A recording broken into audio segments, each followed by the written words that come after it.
Hi friends, this is Meredith and my dad Brent here with Organic Lines Art and Design, and today we're going to be soldering together some silverware to create a really cool looking heart. All right, let's get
So as you saw, none of the solder was working as it should, so we must have had the wrong kind of solder, but we're gonna clean it up a little. It was able to stay together. I wanted to put a pin back on. Almost enough, but now we're gonna use some epoxy on the underside and see if that holds it together.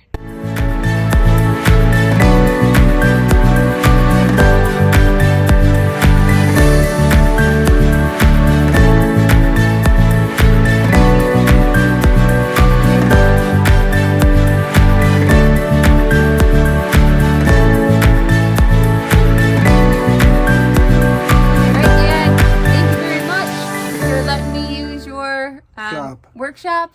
Okay. And what do you think about the silverware art we did? We'll see how it holds together. All right, very good. Thanks for watching us with Organic Lines Art and Design.